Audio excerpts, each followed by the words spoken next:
You are listening to episode 3 of the CMD Project. I'm here today with a guest, a buddy of mine, good friend, Shane Kaleiwahea. Almost. You almost had that right. How do you say it, man? Kaleiwahea. Kaleiwahea. Close Yeah, enough. man. Come on. So, usually when people pronounce it incorrectly, which is about 99.9% of people I come in contact with, I immediately correct them, but then teach them how to pronounce it. It's Kaleiwahea. In the Hawaiian language, when there's a W and then there's vowels on each side of it, it's pronounced as a V. So whenever you go to Hawaii and you're seeing all these crazy street names that have a W in it with a vowel on each side, just know it's pronounced as a V. V, nice. Yeah. Now, we've been friends, 4 years, and we've never had this conversation. Yeah, no, I don't, yeah. Kaleiwahea. Kaleiwahea. Yeah. Yeah, it's crazy because even when I was in the military, most of the people that I worked with didn't even bother saying it. They just called me Cal. Cal? Cam. Nice. So tell us about that, man. Military. Yeah. What led you to that? What took you down that path? How was it? Yeah, so let's dive into that. I think it was my journey starting the military was very similar to a lot of 17, 18-year-olds. They just have no direction. They have no idea what they want to do with their life. Mm-hmm. I was lucky enough to, my dad, he gave me the ultimatum when I graduated high school. You either join a trade school, get a good paying job, you go to college, or you join the military. And to me, that was very valuable because right out of the gate, he established it's time to be a man, make the right choices, and you got to do what you got to do. And man, I'll forever be grateful for that because I've had a lot of experiences that not a lot of 18 to 24-year-olds have, mm-hmm. So what'd you do in there? Yeah, so from the beginning, right after high school, right after I had that talk with him, 2 months later, I was down in Miami at MEPS. My original contract was to be an operations specialist, an OS, which is basically like radar. You're looking at the blips on the screen. Very boring job. My uncle was in IT in the Navy, a radio man. So I'm like, fuck, I want to do that. They were like, you're going to be on the boat the whole time. And even though I was joining the Navy, I'm like, I don't want to fucking be on the boat. I want to, I don't want to be out at sea the whole time. Maybe I should have picked the Army or the Marines, whatever. Anyways, I was able to get a contract to be in IT, just like my uncle. So IT is a very broad job in the Navy. There's ITs that do computers, there's ITs that do communications, radio, all that. It's very broad.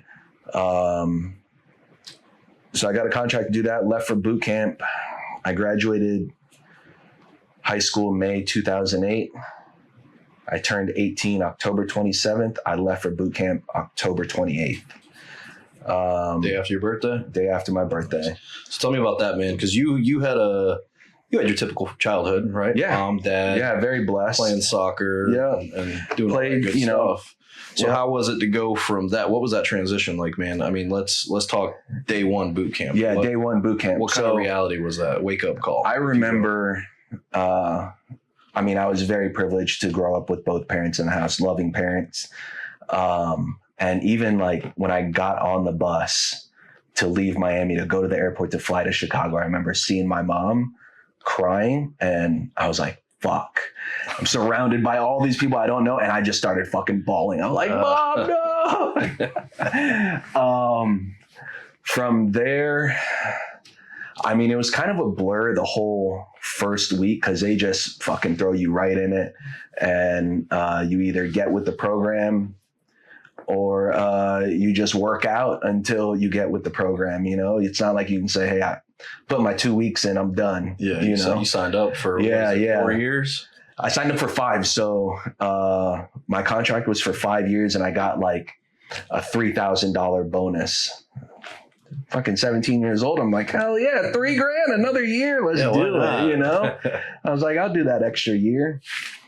So I get to Great Lakes in the end of October for boot camp. I was up there 8 weeks until Christmas Eve that same year. Holy shit, man. It was cold as hell up there, getting, you know, disciplined all the time. You know, my parents were disciplinarians, but, you know, this was just a whole nother level. So I believe that, like, young men, they need something like that, you know, especially fresh, being put out into the world. These young men, they need someone that's going to push them and be hard. And, you know, whether you call it tough love or being an asshole, at the end of the day, it's bettering yourself, right? Mm-hmm.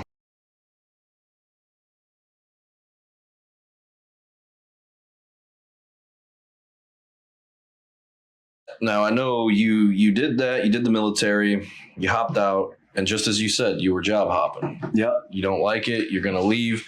Yeah. And to me, man, that's a sign of entrepreneurship syndrome. Yeah. Because I'm guilty of that as well, man. Yeah. I've had so many jobs in the past, and Yeah. same exact way. I don't like it. Or if I'm just not happy doing it, Yeah. I mean, you know, life's too short to spend your time miserable. The little bit that you do have, Exactly. I'm out of there, and I'm going to find the next best thing. And I know recently, the last couple of years, you ended up starting Merrick Meals, your meal service. Yeah. So tell me about that, man. What led you to that? When did you decide, hey, I'm going to try entrepreneurship? So I'm going to give this a chance. Yeah. So this goes back even before I moved to St. Pete. Mm-hmm. So my first taste of entrepreneurship was when I moved away from California. I moved back to Florida in 2015.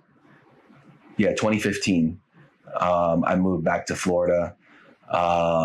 You know, we didn't really touch on it, but after I got out of the military, there were some things that I experienced while I was in that I don't think I just processed correctly. Mm-hmm. So I just put it deep down inside of me and just forgot about it, just completely forgot about it. It never affected me.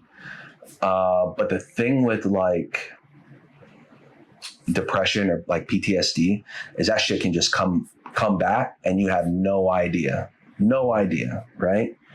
So I was struggling with that.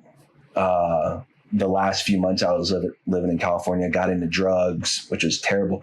I mean, in the cooking community and the hospitality community, it's really really prevalent. You know, so I got deep into drugs, and, you know, I'm really, really glad I was able to recognize that. And I contacted my parents. I'm like, hey, I'm going to come back to Florida because if I keep, you know, doing what I'm doing, I'm either going to die or I'm going to be in jail, you know? So it was a quick move for me. Like, I had called my parents, and within a week I was packed up and flying back to Florida. Dude, it takes a lot to make that phone call. Yeah. So because you've got so many people out there that are in that same exact situation. Right. They're struggling, but they don't know how to ask for help, or they don't. Right. You know, maybe it's pride, maybe it's ego, maybe they just don't have anybody. Right. You know, so being someone who was in that situation yourself, dealing with the drugs, dealing with the nightlife, you know, just realizing you're going down that wrong path. You know, what do you say to those people, man? That, you know, it's tough. You know, it was one of the hardest things that I had to come to realize, but I still have this picture in my phone. I took a selfie of me on this mirror behind my door. The last place I lived wasn't even a proper bedroom. They had taken the kitchen and put a fucking piece of drywall with a door, and it was like a 8x10. Yeah, it was like an 8x10 room that was a part of the kitchen. And I took a picture of myself in the mirror, and I was 168 pounds. Like, right now I'm 205, you know, I think the lowest I've gotten in the past 5 years was like 185. That's getting ready for jiu-jitsu competition. And when I'd gotten out of the Navy, the year prior to that, I was like 215. So I went from like 215 to 160s. And that's within like 6 months. I saw myself and I was just looking around where I was at. It was around noon. And I remember seeing a bag of cocaine on one of the side tables that I had. And I specifically remember saying, like, what the fuck am I doing to myself? And that day I called my parents, and, you know, I think I'm glad I didn't really have like a very drastic rock bottom, you know? You kind of caught yourself on I the way kind of caught down. myself right, you know, before I hit. And I think just, you know, if you're caught in that web of drugs and you feel like you're just like withering away and nothing's going for you, take a step back for half a second, take a look around, observe your surroundings, and remember where you came from. Once you remember where you came from, and that will start to get the gears turning, and you can realize your support system, right? Yeah. And, you know, I had people in California that was looking out for me, but I knew I always had my parents, right? A lot of people don't have their parents, they don't have family, but, you know, you'll have some type of support. Is those people who don't have a support system, or those people that didn't come from much, right?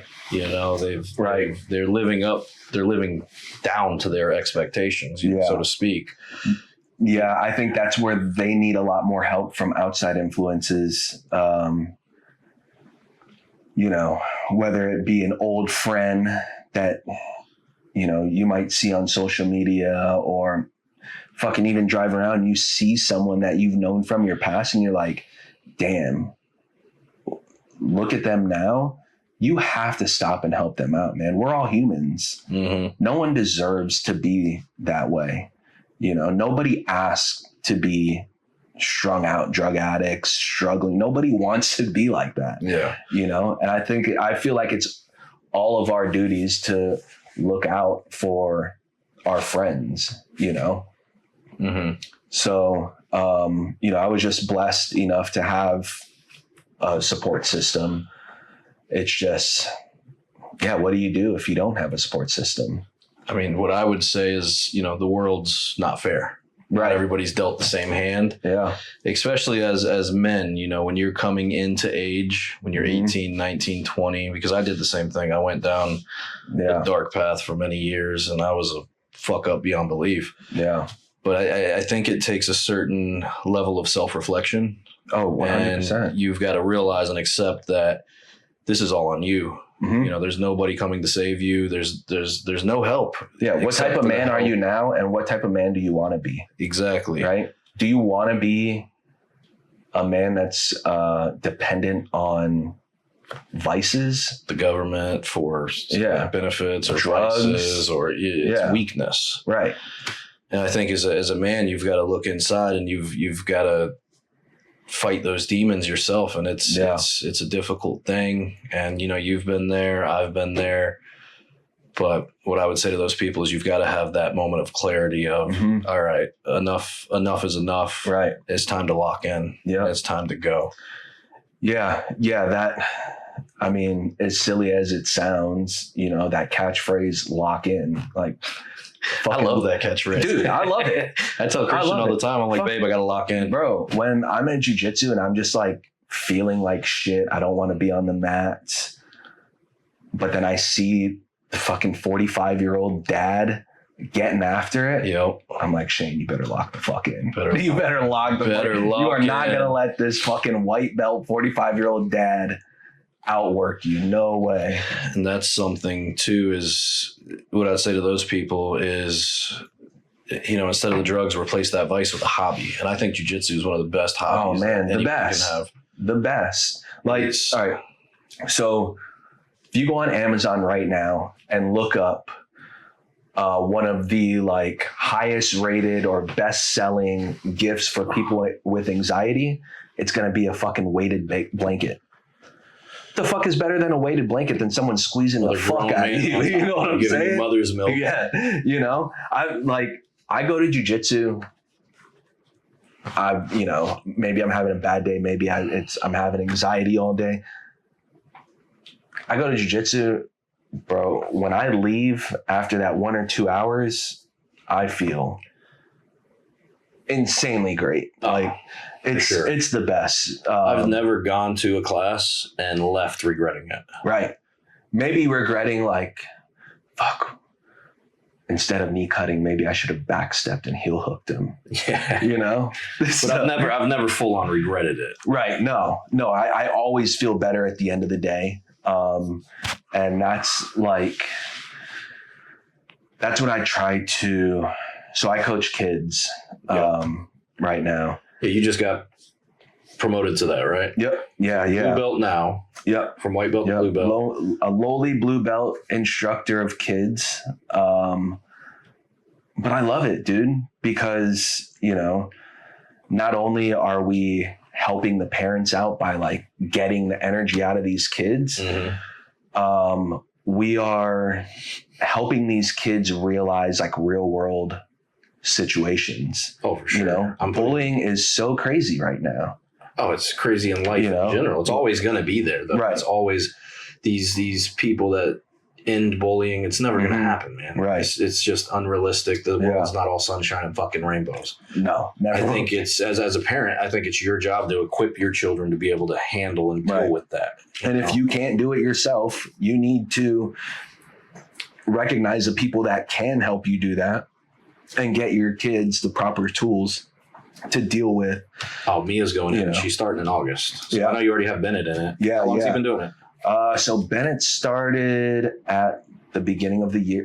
No, he started in last September. So almost a year. How's the progression?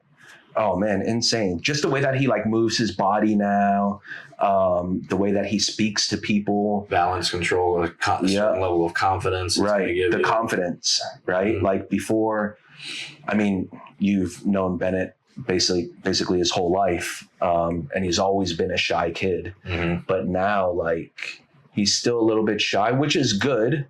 Kids should be shy and weary. We also want him to have that certain. But I want him to be able to walk into the room with his chest out, his chin up, and know that if there's any type of confrontation, he'll know how to handle it. Yes, right? Good under confrontation, good under pressure. Yeah. And that's one thing I want Mia to get good at as well. Yeah. You don't want to raise a victim. No, not at all. Not at all. That's the issue. That's what I feel. Our opinions on parenthood may not be popular amongst but amongst the general population. But I really, I don't give a fuck about that. Yeah, I don't either.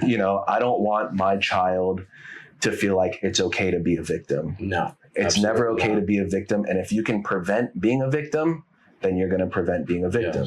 Yes. I know you have a son now. I have a daughter. So we've talked about the differences in raising a son versus raising a daughter.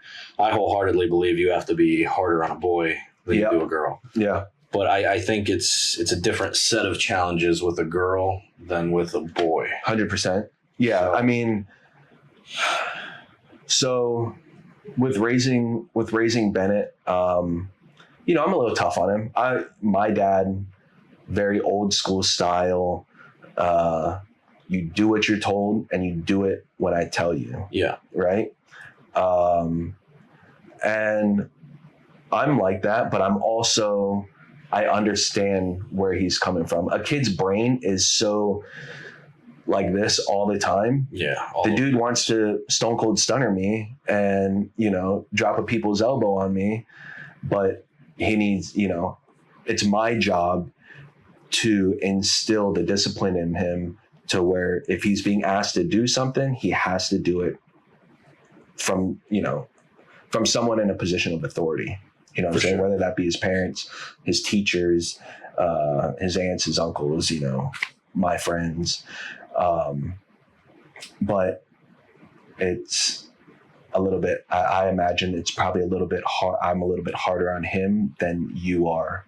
Oh, for sure, for sure. I'm a softie when it comes to my daughter. No, I'm very direct. That's just the type of person. I'm just a direct. Now, don't get me wrong. If our next child's a boy, it's going to be be major pain. Well, I mean, we were talking about this, right? Not in an abusive way, though. Right. It's going to be no way. It's having the balance between nature and nurture, right? Mm-hmm. Like, as being a father to a son, my name is on him when he goes out into the real world, right?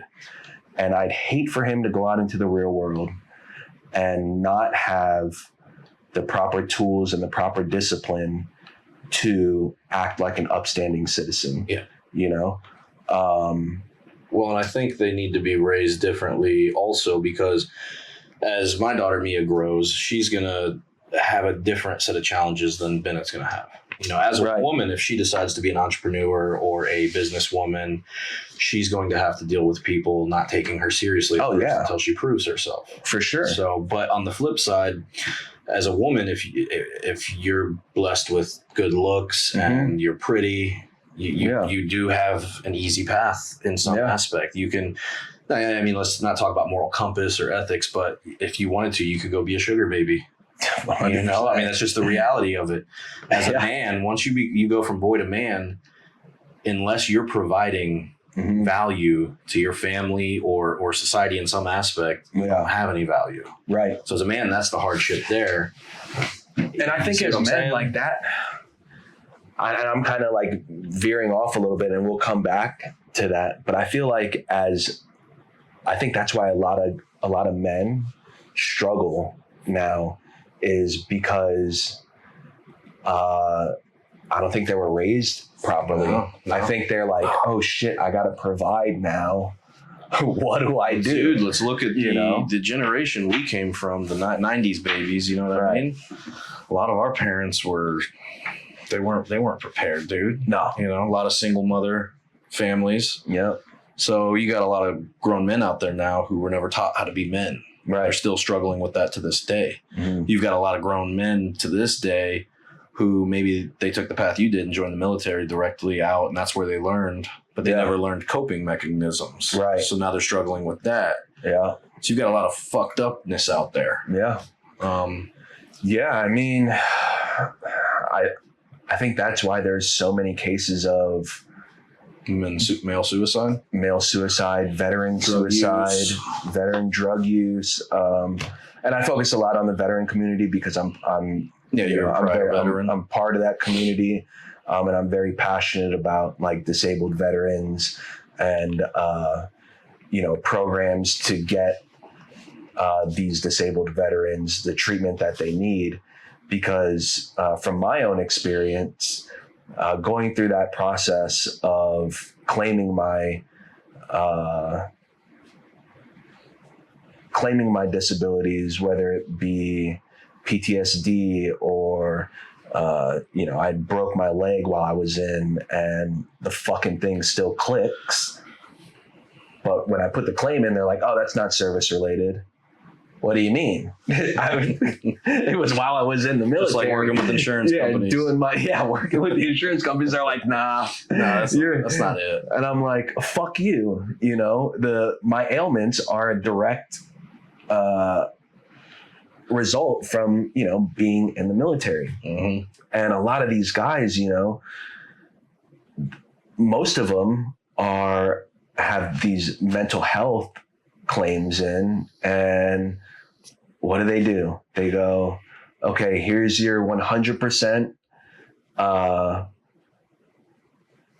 P&T disability. So for the rest of your life, you'll get paid, I think it's like $4,000 a month.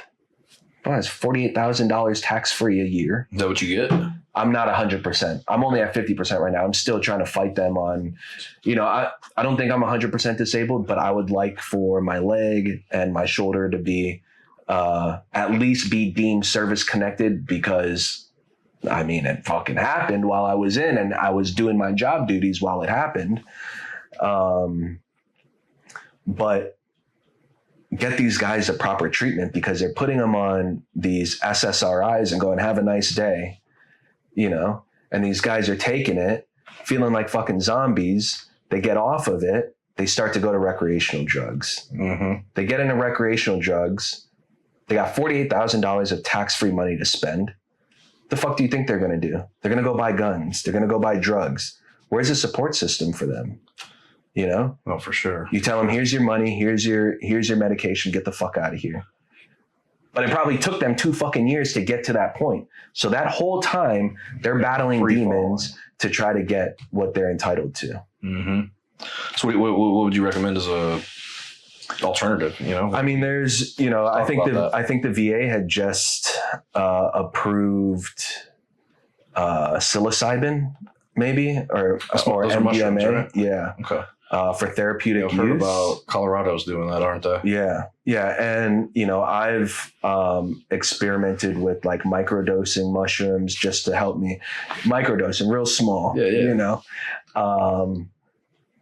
and it helps, I'd taken a very small amount.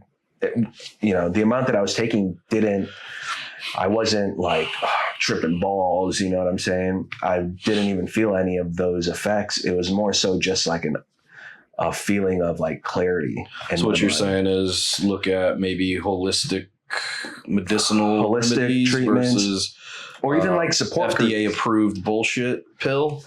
Yeah. You see what I'm saying? About the money. It is all about the money.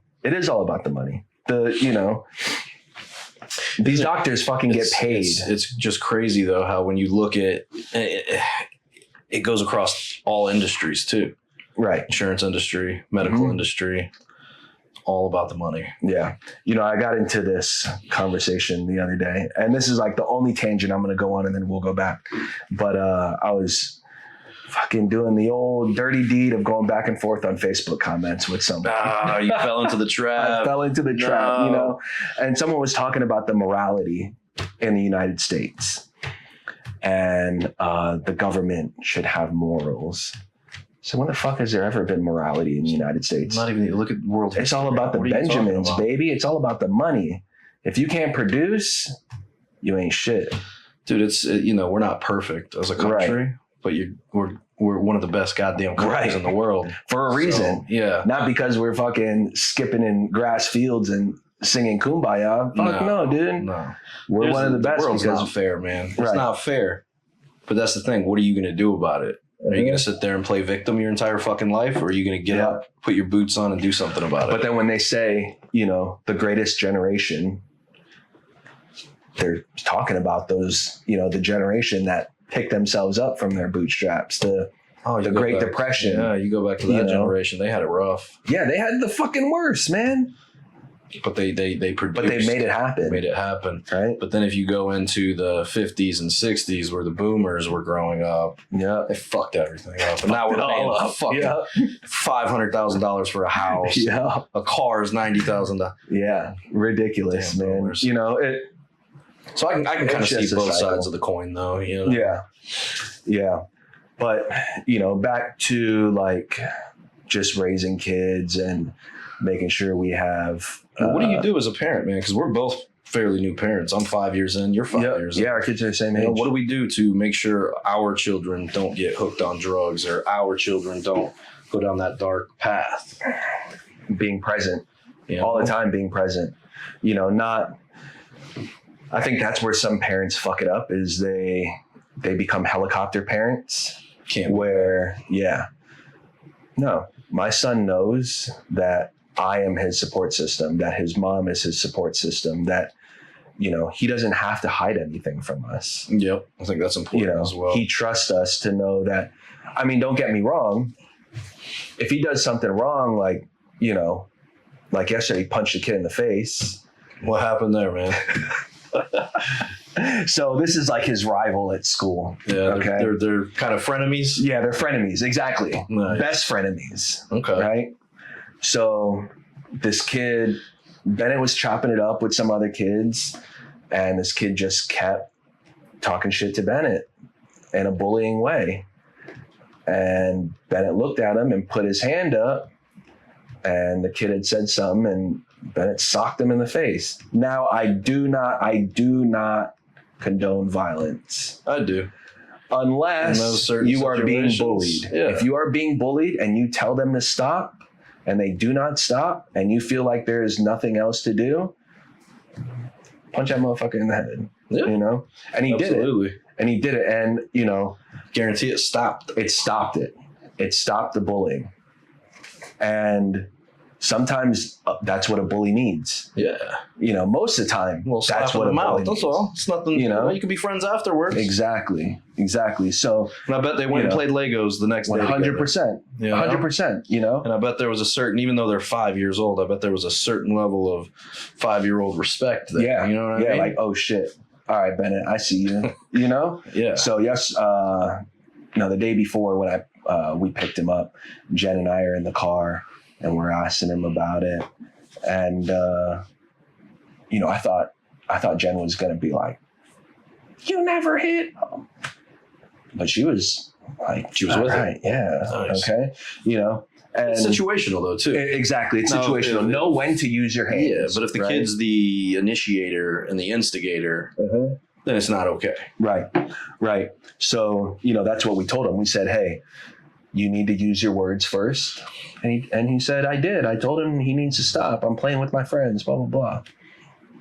And we said, okay, well, if you use your words and you kept going and you have to resort to using your hands, then so be it, you know, but you'll never be the bully ever. No, because then I'm going to whoop your ass. Exactly.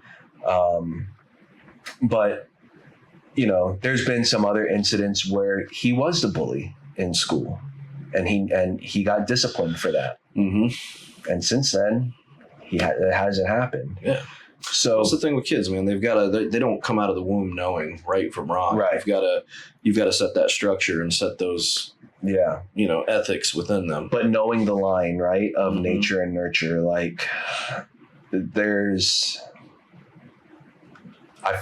sometimes I find myself being disciplining him a lot how my dad did, not in an abusive manner, but in a stern, like, tough love. You're going to like fear me type of way.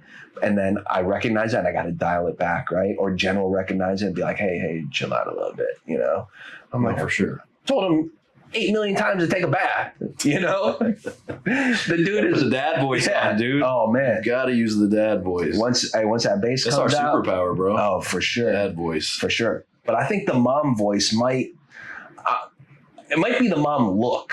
I don't know, man. Because once Jen gives him the look, holy shit, man. I don't know if my wife has a look that's an effective tool. Yeah. It's mainly the dad voice. Yeah, the dad voice is very effective. But even the dad voice and the knife hand, this is something I learned in the military, is the knife hand.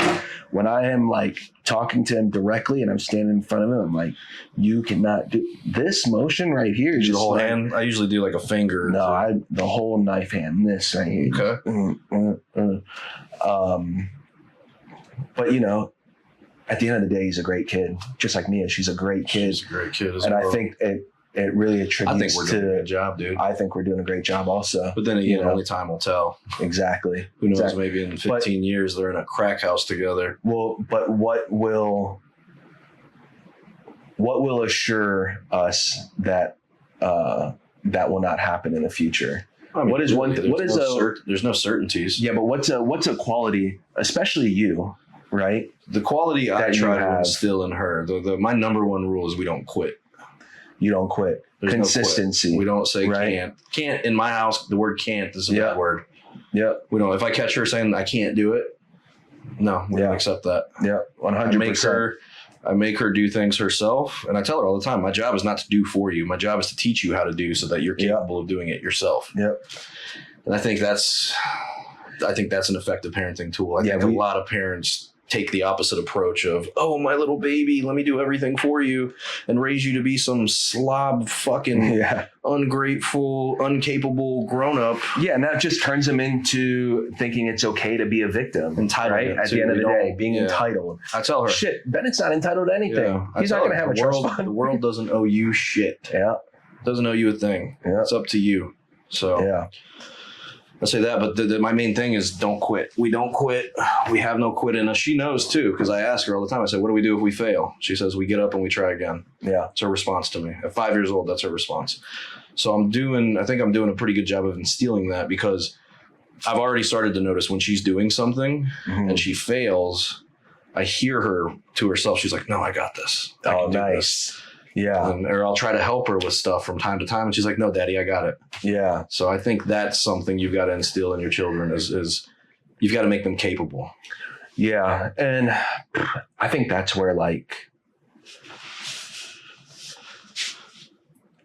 your daughter is very mentally strong. And I notice that.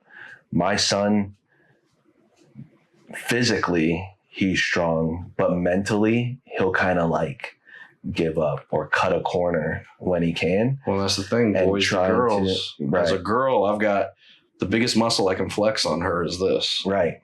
And I think it's like proven that they mature quicker than boys. Sure.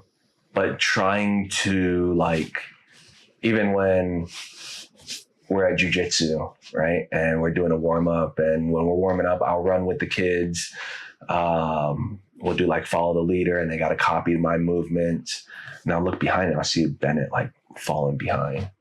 I'm like, hey, dude, come on, join your friends. Let's go. Let's go. And he'll kind of like slow down a little bit, and then I got to get on him in order for him to pick it up. But I don't want to do that, right? I don't want to have to get on him to pick it up. But if that's something that I have to do consistently in order to build up that toughness, I'm gonna have to do it. You know, I know this sounds cheesy as hell, but I believe in the positive affirmations. You speak it into existence, right? So I make her verbally tell herself she can do it, right? So I'll say, no, you need to say out loud, I can do this, and she'll be like, I can do it. Yeah, and after a while, that kind of reprograms her little brain. Or you can apply that to anything. Look, it's only cheesy because like those idiots that believe in the secret. You know what secret? What secret? The secret of like speak it into existence. Oh, they make a joke out of it, but what it is, it's not saying like, oh, I want a Ferrari, you know, and then you just fucking repeat that to yourself. You're not going to get a Ferrari, you know, not without putting action in place. So exactly, but you know, having your kids reinforce those positive thoughts in their mind, and keeping the negativity out. So, and I think it's important too to and not to go off track, but you know, speaking of like positive affirmations, I think it's super important to let them know, hey, you are going to fail at things. Oh yeah, you're not just going to try something and be the best at it day one. Yeah. So and I see it with her with dance. So she's in dancing right now. I'm trying to get her footwork good before I throw her in boxing. Yeah. She's loving it, and there's times where she hates it, but I'm like, no, you got to practice. We'll put the song on, do your dance, do your dance again. That's the hard part. Swimming, you know, first she was real apprehensive. Oh yeah, dude, I was there. Dude, I had her in there yesterday. She's going underwater now. No way. She'll swim the whole distance of the pool without her floaties, and I'm like, why? Man, it's only been like 3 weeks. I know, and I asked her, why are you so good? Because I practiced. Exactly. So that type, you know, you've got to practicing is the hard part. Mm-hmm. You know, game time is the easy part. Yeah. Right. Once you're in the game, ready to go, that's easy. You've already gone through the fire of preparing for where you're at. Boils down to that. If you want something bad enough, you've got to put the work in. Yeah. Yeah. So, you know, Bennett's been telling me, oh, you know, I want to compete in jiu-jitsu. He wants to compete already? And I'm like, nice. Relax. No, calm let down, him compete, not dude. Yet. You know, the only reason I'm not letting him compete yet is because I know how he'll react if he loses. He's like me when I was a kid. When I lost, I fucking hated it. Good. I hated losing. Use it. Exactly. Use it. use it. The thing with him right now is he like kind of quits a little bit when he loses. So we're at jiu-jitsu and, you know, he might get mounted by another kid and then he'll tap. I'm like, no. We don't. You figure out a way to move your body to get out. Remember your training. So soon, you know, maybe August. He wanted to do the one in a couple weeks, and so let's wait a little bit, you know. So damn, I hope Mia wants to. Every week, I put him through some hard sessions. Just to get him ready for it. I mean, the kid's 5 years old, but they're only going to focus so long. Right. Exactly. Yeah, what I've realized about 5-year-olds is you get 10 to 15 minutes out of them, and then their brain is gone. If you're lucky to get 10 minutes, you know? So we run an hour class. When do they start focusing at longer lengths of time? I mean, is that 8 years old, 9 years old? I want to say, so it's weird, right? And I think for girls, I think it's like 6 because I have. So we got about another year. I have 2 girls in my class. One's 6, one's 8. Do you see the difference between the 6-year-old girls and the boys? Oh, 100%. Yeah. The 6-year-old girls will sit there and watch the technique. And then at the end of the class, I say, hey, what were the techniques that we did today? The only hands that are going up are the girls. They're the only ones that know. Memorize. And then the next day, I'm like, hey, what did we do yesterday? Let's, can you show me? And it's always the 2 girls that are showing me how we did an UPA or how we did a knee elbow escape, or how we did a knee cut. I'm like, come on, boys, help me out here. Get with it. But when we're doing it, the boys are flying through, through the technique. They forget. Wrestling, being physical. But jiu-jitsu is very mental also, right? Technical, mental. But one thing I fucking hate about jiu-jitsu is when they try to say strength don't matter. Strength 100% matters. It matters. 100% strength matters. Naysayers. You know how I know strength matters? It's because when I roll with 130-pound female. Yeah. Use all the techniques you want. Unless you're like a super, super high level purple belt and above. No, I will slam you. If I were to slam you. Yeah, so if it's like a sanctioned jiu-jitsu match, right? Like IBJJ. If it's like a, no slamming or anything like that. Maybe. Probably. Watch now. There's going to be like some women haters. Jiu-jitsu females like these fucking motherfuckers. That's why I threw it out there. I'm being safe, bro. I'm saving my ass. High level purple or above.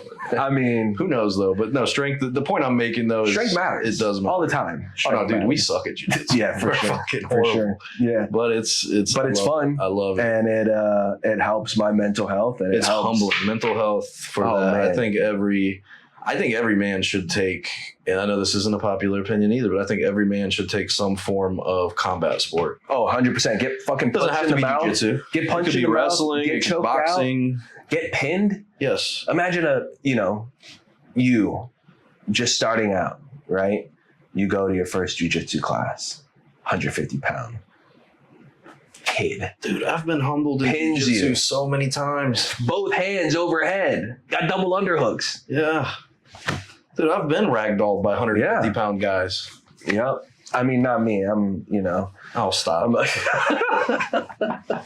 It happens, man. It happens.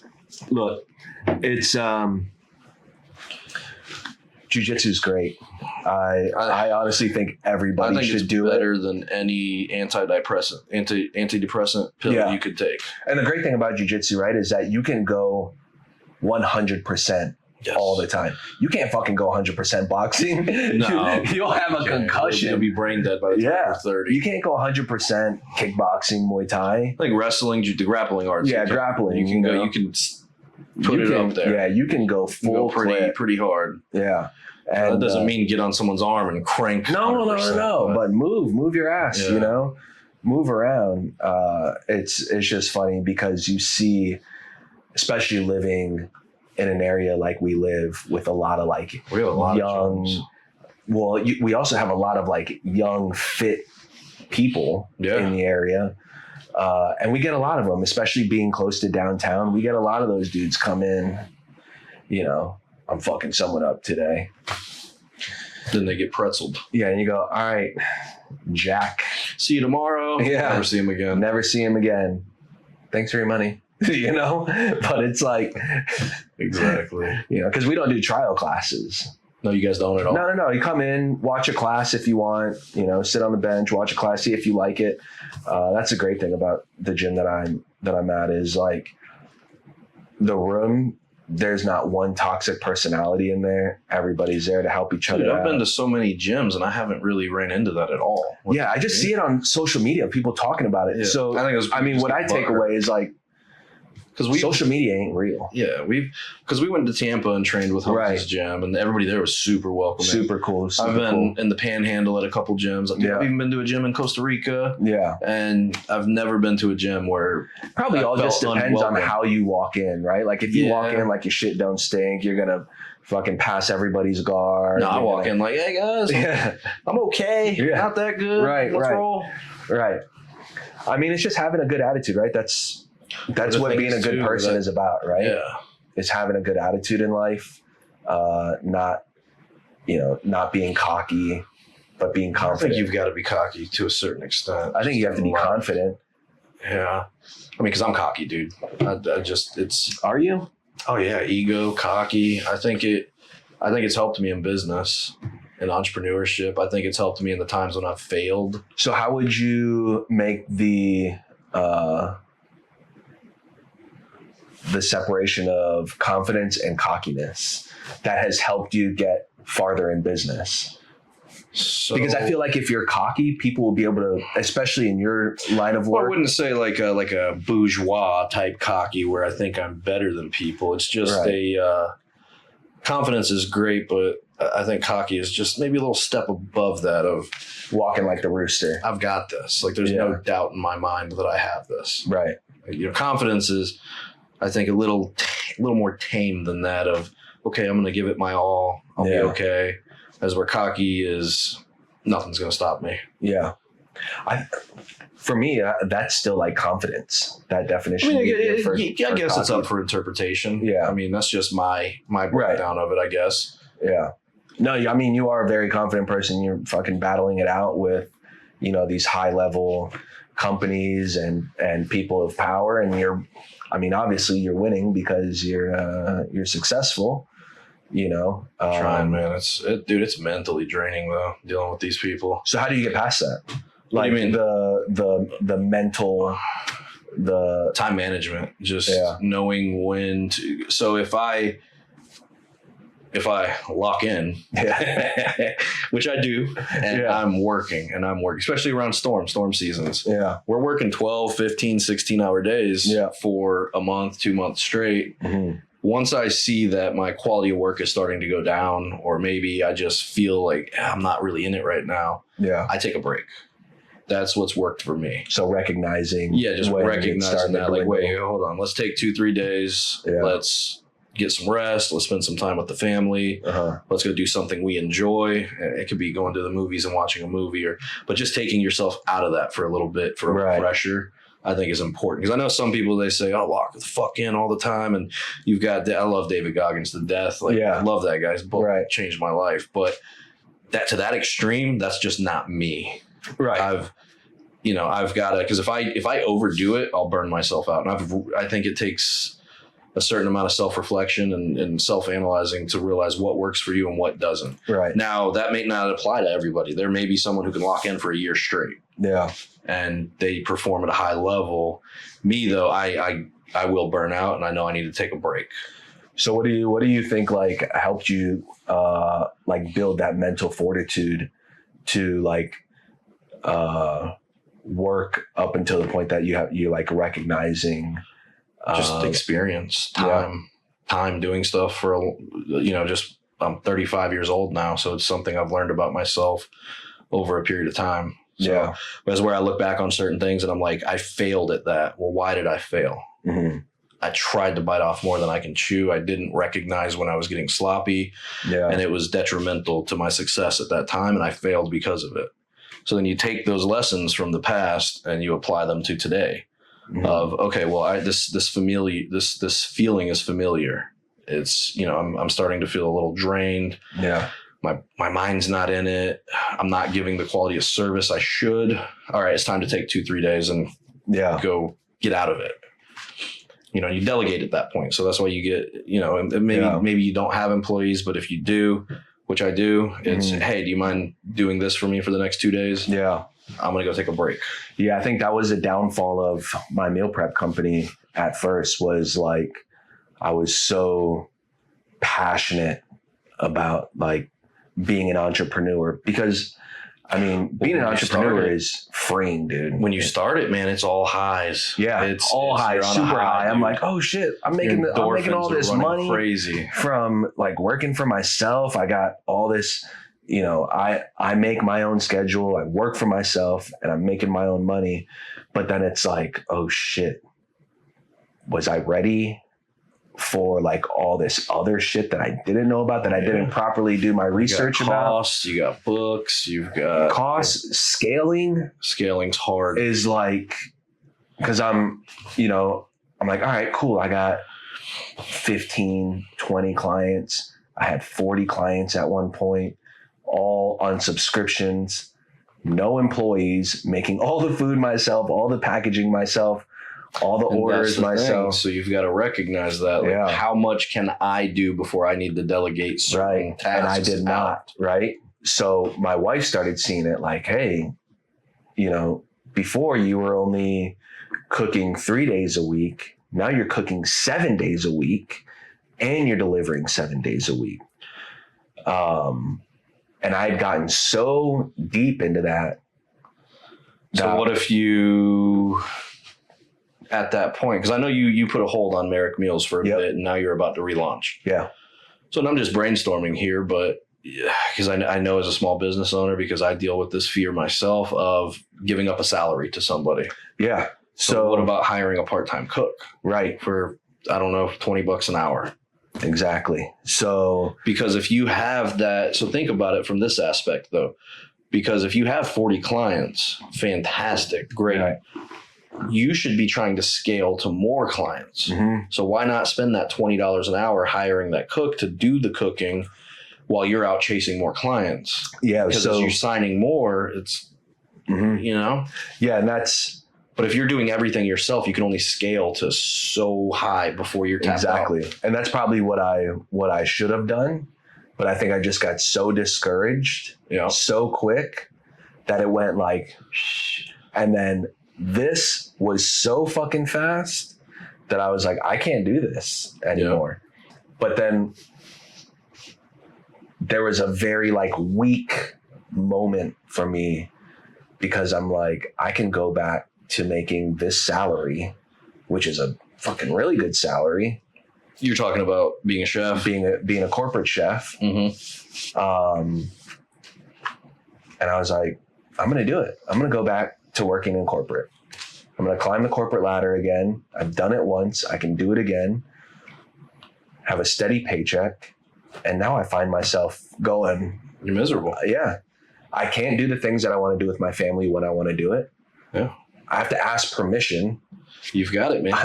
You've got entrepreneurship syndrome. Right. Some people have it, man. I have it. I'm not happy punching a clock for somebody else. I'm just not. I never have been. And I think maybe that's why the military didn't work out for me. Yeah. Is because I like, even though I have respect for authority and all that, I'll never, at my job, I would never express any of this at my job and like, I hate it here. No, that's not the type of person. When I'm on, I'm on, right? Mm-hmm. But my own self-reflection, I'm like, this isn't. You desire more. Exactly. I desire more, and I know that I can make more happen for myself. So you thought about? Have you drawn up an actual business plan? No. With numbers? No. Logistics? I was very inexperienced when I started Merrick Meals at first. Kind of just jumped in. I said, fuck it, I can cook. I have some. There was the whole other business side of things. I've ran hotel kitchens before, multi-million-dollar kitchens before. But when you do it for yourself, it's just so different. Yeah. Right? When you do anything for yourself, it's a lot different. I never had to do negotiations on prices before. Everything was kind of like presented to me, and then I put it in motion. Yeah. Not as an entrepreneur. As an entrepreneur, you eat what you kill. Right. So I was more so like as an executive chef in the corporate world, I was more so just like the butcher when the hunter comes back, you know? That's just not me, you know? I can do that, but I want to get the kill. Yeah. You know? It takes work, man. It takes work, and it takes multiple tries. Right. But you know, when I stopped Merrick Meals at first, I'm like, fuck, you know, I failed at this. I don't. And failure's my wife not permanent, was, brother. The only failure that's permanent is death. I mean, is that even failure? I mean, that's the you lived your life to completion. Yeah, but you know, it's you take lessons from it. You learn from it. So I can guarantee when you give it this second go, you're gonna realize, even if you don't consciously realize it right now, you're gonna run into situations where you're picking things from the previous attempt of, okay, I did this and it didn't work. Let's try it this way, or let me do this a little bit differently. Or you might even take things, well, okay, this did work really well, so let me reincorporate that. Yeah. And there's no business owners out there that have never failed, you know, but I just put I made that failure so heavy on me that I'm like, I don't ever want to do it again, you know, because just that feeling of failing that first time, I'm like, I guess I'm not cut out for this. That's the thing. That feeling right there is what holds so many people back. But you've got to conquer it, man. Because so here's the thing, because you did have 40 clients at once. Yeah. So it wasn't that you failed on marketing. I can't not acquire them. I know how to acquire them. Yeah. It was just, you didn't figure out the logistics of it to run like a well-oiled machine in time. Mm-hmm. So now if you take what you learned, reincorporate, do a little more research, maybe draw up a business plan. Yeah. You know, maybe get some, I mean, there's so many deals. Everything's a negotiation, dude. Right. Maybe find a partner. Yeah. And say, hey, I'm in charge of marketing. I'm in charge of this. Will you're the cook. Mm-hmm. We'll split profits. Yeah. We're going to go in this. So you're not coming out of pocket $20 an hour up front, you know, find a business partner is always an option as well. Yeah. Yeah, I mean, where there's a will, there's a way. Right. And I mean, the will now is, there's a massive will, you know, I'm going to will it into existence. Yeah. Well, dude, because you're in the communities too with jiu-jitsu. So the gyms around the area, you can get in. And that was like one of my, you know, my main selling points for my meals is, it's all fresh. It's all fresh food. It's all quality food, and it's healthy. Yeah, it's health conscious food, right? And you said you have the macros and everything labeled on the package. All the nutritional information, fresh, never frozen. On the people love that shit. Yeah, never frozen shit. Locally sourced foods to the best of your ability. Yep. And you know, that's what our generation. I mean, you're a prime example. You're a busy professional. Yeah. That's your ideal client? That's my ideal client, is someone that's busy, that doesn't want to just fucking stop at Taco Bell or, you know, eat a taco and feel like shit about themselves the rest of the night. Right. You go home. But they want something quick and easy. Heat up some sweet potatoes with the steak, a little bit of Brussels sprouts, the hot honey Brussels killer. You're getting 50 grams of protein in that. But a lot of our generation is health conscious now, right? Like we're starting to realize, we're starting to realize, like, I don't want these fillers or seed oils. And we only use tallow and we only use butter to cook with. We don't use vegetable oil. We don't even use olive oil. We use either butter or tallow. And when I first started the company in the end of 2022, beginning of 2023, I was the reason I started it was I was just doing meal prep for myself at home. I was like 228 pounds. I gained a bunch of weight because my mom had passed away in the middle of 2022. And I just went on this downward spiral of just eating bullshit and drinking. Dude, I've been on that lately. Yeah. Ugh. Yeah. And at the end of 2022, I'd realized, I remember taking a picture in the mirror and I was wearing like pants similar to this, but like my sides were just like hanging over. And I'm like, dude, I got those right now.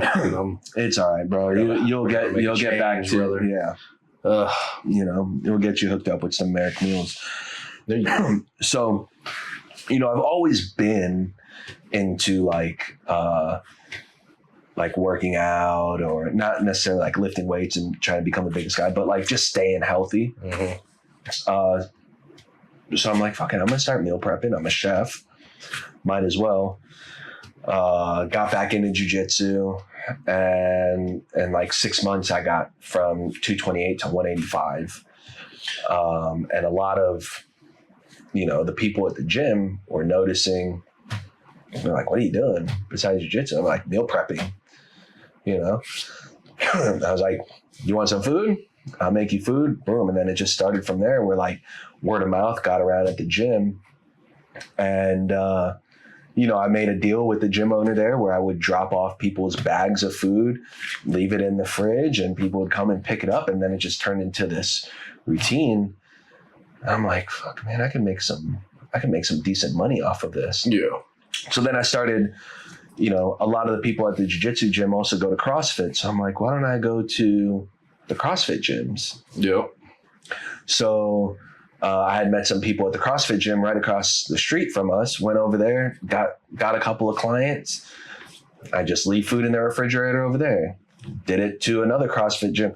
That's a great thing about our areas. There's so many gyms. Everybody wants to be healthy here. It's a beach town. So what I would say, though, the word of advice is when you do launch this again, you've got to be careful, because you don't want to do it for 6 months and then close shop again. Right. Because then at that point, you're getting that reputation of people are going to be a little hesitant to sign up with you because they want longevity. Mm-hmm. They want, so I would be sure, like, hey, if we're going to start it again, there's going to be some longevity to this. We're going to stick it out. Because I'm sure the second time you can get your clients back. Yeah. Third time, a little not harder. Happening. Fourth time, what I mean? So definitely keep that in mind would be my advice. Yeah. Yeah. And, it's when I think you had first started your firm, I remember you saying, like, in this X amount of time, I want to phase myself out. Right. Yeah. That's the same thing with me and Merrick Meals. I'm still not phased out. X amount of time. Because, it's no chef wants to fucking be a chef forever. They don't want to cook forever. No. I want to get into consulting. You want to be the face of your company. Be the face, have the cooks, get it out, Yeah. Well, this is the thing I realized about hiring is nobody's going to care about your baby like you do. Right. That has been my biggest fucking pain point. Dude, out of all the people I've hired, I got one guy who's a fucking rock star. Yeah. Everybody else, I had to fire a guy last week, and it's just, I don't have time to babysit. Your line of work, shit, even cooking sounds easy. Yeah. Like, shit, I fell into it with you also when you first started. I'm like, I didn't make all that money. Didn't realize, I got a lot of work. Yeah, man. It's awesome. Yeah. Yeah. It's a grind. It's a super grind, but it's a grind being an entrepreneur. Yeah. No matter what industry you're in. Just getting past that, like, I think as an entrepreneur, there's steps to it. There's levels to it. And because when you first take that leap of faith and you first go in, it's a lot of self-doubt. Like, no matter who you are, there's always that little voice in the back of your head. Oh, can I pull this off? Can I do this? But then once you generate your first bit of revenue, you're like, okay, I can do this. And then eventually you do it again and you put the reps in and you're getting good at it and you learn the logistics behind it. Mm-hmm. And once you get to that point where you're like comfortably living, your family's taken care of, you reach that second level of, okay, I'm a full blown entrepreneur now. Right. And then you start, like, I'm calling it now. once you get Merrick Meals back up, and once Merrick Meals is running like a well-oiled machine and it's running on all cylinders, you're going to start looking at other businesses of like, what can I start next? Right. What can I do next? How can I expand this? Yeah, of course. You know, that's the ultimate goal, right? Is to own multiple businesses. I would love to have 4 or 5 businesses, right? Some real estate, passively producing income. Yeah. And yeah. So I already told you my goal is 45. Yep. Retired by 45. I mean, you're on your way. Here's my affirmation. Nothing's going to stop me. Can't. You can do it, then. You can do it. Every night before you go to bed, you can do it. Just look myself in the mirror. You got this, buddy. You got this. Yeah, man. I mean, look, I'm excited, dude, because that's that high. I think I have. Yeah, but ride that high, man. Ride it, but then embrace the hardship. Suck. Yeah. Embrace the suck. You've got to go into it knowing there's going to be suck. Right. There's going to be down times. Dude, I have months where I don't make $1.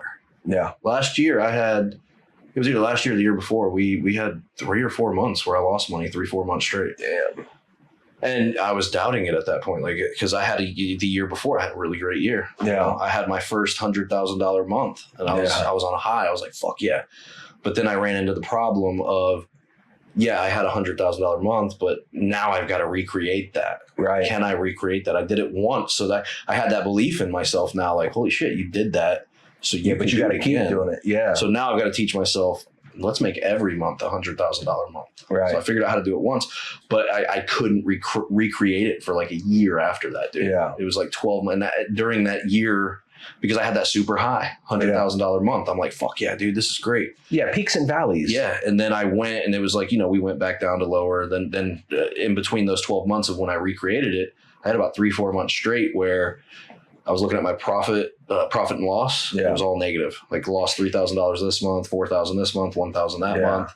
And because after paying my bills and paying the business expenses, I didn't make a dime. Yeah. So, and then that last storm hit and we recreated it. Yeah. I mean, so that's the thing. There's always, like you said, peaks and valleys. Yeah. And knowing how to navigate, right? When you're both at the top and when you're at the bottom. Yes. Because it's real easy to navigate up here because you got everything. What's real easy is to get stupid with your money and to say, oh, yeah, okay, cool. Yeah, let me go buy an $80,000 truck. Yeah. Dumb. Yeah. Let me go get a Tesla. You've got to plan for those. So what I do, and I read this book, it's Profit First. And it's a way to structure your money. And I implemented it into my business where I have, I think, 5 bank accounts with my business account. Yeah. So I got one bank account is strictly for incoming payments. Okay. That's where all the money gets deposited. My next account is my operating account. That's where I have the debit card for the business. Yep. And if I take a client to lunch, I'll use that card. Or that's where my internet's hooked up to pay the internet. Mm-hmm. Then I have a payroll account where I transfer money into that for payroll. Mm-hmm. And nothing comes out of that but payroll. Then I have an account just for taxes where I put taxes. Yeah. And then I have an account for profit. So what I do is, let's say I have $20,000 that comes in. It goes into my incoming account. I might throw $2,000 into my operating account. Mm-hmm. I might throw, let's say I owe $4,000 in payroll. I'll throw $4,000 into there. Mm-hmm. So now I have $14,000 left. $14,000 I've got to pay taxes on because expenses on those two I'm not going to get taxed on. Right. Of that $6,000. So then I'll throw like $4,000, $5,000 into the tax account. Yeah. And now I'm left with $10,000 out of that, which I'll put into my profit. So you see what I'm saying? Even though you made 20 as a business owner, you didn't make 20. Right. You made maybe $10,000. Yeah. Yeah, that's the. But it's a good way to structure your money to where, because the mistake I made before is I just had one account for operating. So at the end of the year, I'm just spending. Yeah. I'm swiping my card. Oh, we got $70,000 in there. No problem. We got end of the year, tax man comes knocking. Yeah. It's like, oh, fuck. Bills start piling. It wasn't me. Fuck. And the next thing I know, that 70's real down to 15,000 real quick. Yeah. So it's, financial peaks and valleys too, man. Yeah. Yeah. That's where I need to build my acumen. So is find a financial. Find a structure. Find a structure to, even if it's you taking cash out, putting it in the safe at home for a rainy day. You know, having the money work.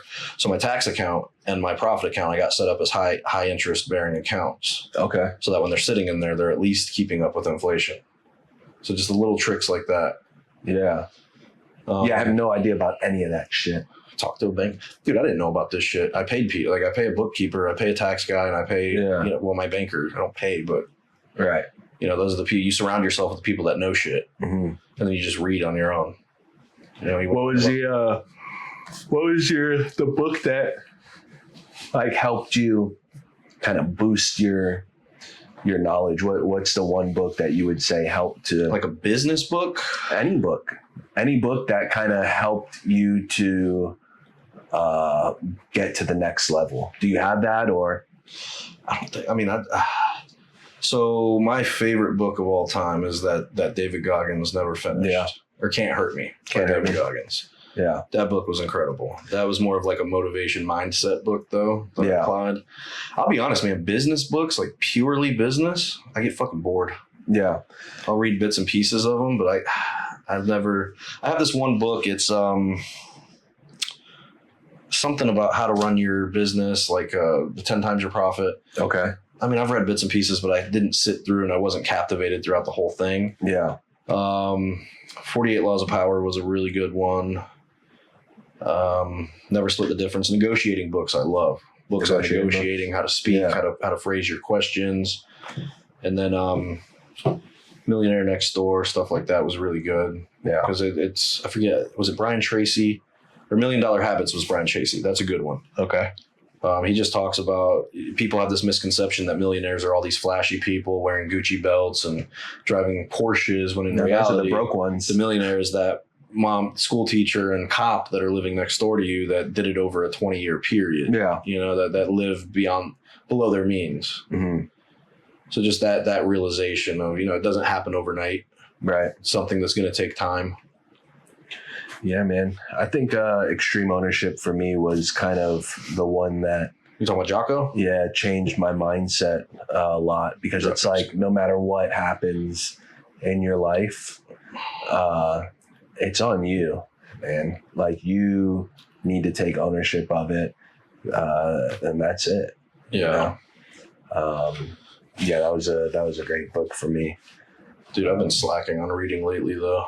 Yeah, I haven't probably. I've caught myself in this. I've gone down the rabbit hole of, and it's just devices, man. I catch myself doom scrolling, and I'm like, "What are you doing? Why are you wasting your fucking time on this?" Yeah, I've come to that realization also, and I've taken steps to, you know, curb it back, because I don't ever feel better after doom scrolling. You know what I'm saying? I feel fucking worse. I feel like I just wasted an hour for what? Right. Yeah. So to watch a guy play pranks on his roommate, like what the fuck did I get out of that? Absolutely. That, and dude, I've been eating like shit. Yeah. So, and that's the thing. Like, I'll go through these peaks and valleys, like you were saying, man. Where even if I'm keeping business, and this is where I struggle personally, business could be really good, and this is where I've always struggled. When business is really, really, really good, I slack in other areas of my life. So like my diet, my exercising. Yeah. I haven't learned how to juggle those. You go all in. I go all in on business. Yeah. And then next thing I know, I get fat as shit, and I start. Do you think it's like a subconscious thing of like, if I pull back a little bit on business when it's hot, that I'm going to lose out on business? Maybe a certain level of greed on my part. I don't know. Maybe try and just pull back a little bit. And there's no excuses, because I try to justify it to myself, where I say, wow, I just did a 12-hour day, but now I got my daughter and my wife I got to spend time with. I can't exercise because I don't have time. Yeah. And that's just a bullshit excuse, because it's how bad do I want it? Right. If I wanted it bad enough, I'd wake up at 4 a.m. and go to the gym. Well, not even that. You know, how long does it take for you to maybe sprint around the neighborhood? Not long. Maybe 20 minutes. I can go on a 10, 15 minute run and be in. Yeah, but that's you know, I do have 20 minutes, because I catch myself doom scrolling for a fucking hour. You're just, when you're laying in bed and you're on your phone, fucking put some shorts on, put your shoes on, go run real quick. Mm-hmm. That's what fucking David Goggins does, I think. I'm going to reread his book. I'm going to carry the boats. Yeah, right. Who's going to carry the logs? Who's going to carry the boats? And who's going to carry the boats and the logs? He gets some hate, man, but I love Goggins. You know, it's those extreme personalities that really, and you love him because he's helped your mindset, right? You don't live like David Goggins. Dude, no. Not even close. So, but you can see yourself in him a little bit because you're consistent in your own ways, right? Yeah, consistent in some whatever ways, ways, slack in others. But that's my goal for this next year, though, is to consistently, like, if my business is going really well, not to let myself slack on diet, and exercise, and vices, you know? Yeah. I mean, for me, though, like, having that type of structure, I've just never been that way. Like, if I'm all in on Merrick meals, I'm probably going to be the same way where I'm cutting back on jiu-jitsu, you know? If I'm all in on jiu-jitsu. So this is a problem we haven't figured out. Right. How do you balance those? Yeah, I mean, so. Because I don't know. Even when Merrick Meals was like at its height, I'm like, all right, yeah, I can sustain this. I started going back to jiu-jitsu every day, twice a day. Yeah. I'm like, I want that fucking blue belt. I want it. I don't give a fuck what I have to do. I want it. Right? What happened? Client drops off. That's what I'm saying. Yeah. The quality suffers. Right. I'm not there to put Bennett to sleep because I got to get an extra 4 or 5 rolls. Why? You know? I'm saying it's hard. So juggling. I think we're just very ambitious people. And when we have the fucking deer in the sights, we're going to do everything we can to. Oh yeah, dude. I get locked in on something. Locked in, bro. And but I realize everything else around me falls apart. Right. So maybe you need to expand the scope. I reached that goal. Right? That's what I'm saying. I've got to learn how to, I don't know, expand your sight picture a little bit. Juggle things a little more. Yeah. Yeah. I mean, but then that ties back into men's mental health, right? Yeah, like we feel like we need to do this and we feel like we need to also provide for our family. We need to be present. And am I being a good dad? Am I being present enough for my kids? Am I providing enough for my kids? You know, and it's like some guys don't know how to fucking deal with that, you know? Yeah, I struggled with that for a while. I'm still all mastered it, dude. All the time, bro. Like, dude, I wake up sometimes and I'm just I don't feel like doing anything. You know, so Jen and I are expecting another baby. We're having a girl in November. By the way. Thank you. And every day I ask, like, I find myself like second guessing, like, fuck, are we going to be okay? Am I still going to be a good dad to Bennett when the baby comes? It's like all these fucking negative thoughts. But then I see Jen like with the belly. I'm like, we're going to be fine. Yeah. We're going to be all right. You're going to figure it out. Because it's not all on me, right? Like, we're partners. Some of it, like, I have her support also. Yep. We need to know how, like, when to lean on our partner. Your team. Exactly. And I don't think it all lands on us, right? And when we wouldn't say all, it seems a lot of it, we are the providers for our family. But this is the thing: I wouldn't be able to provide to the level I provide if my wife didn't do the shit she does around 100%. Taking Mia to dance practice. 100%. So like,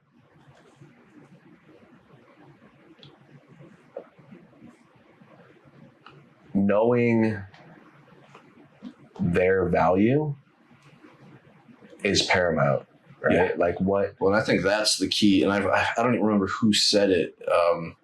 Somebody said it on one of these damn TikTok reels I watched, but the key to success, one of the biggest keys, is for a man finding a good woman. Yeah.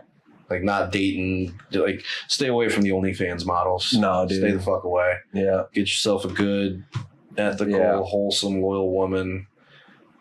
Yeah, someone that's going to back you up. Yeah, right? Someone that's going to be with you. Because when I started my business, my wife paid the bills for the first year. Same. When I started. Same. So. Same. But she's always been like the number one person to be like, hey, you need to go back to doing it. You need to, if you don't like working corporate, you need to go back to opening up your own business. Yeah. And I'm like, okay.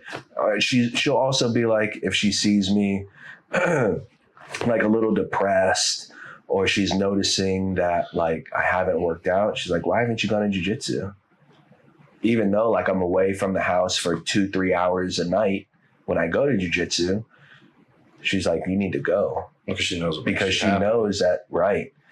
And it has nothing to do with her, but everything to do with my mental health.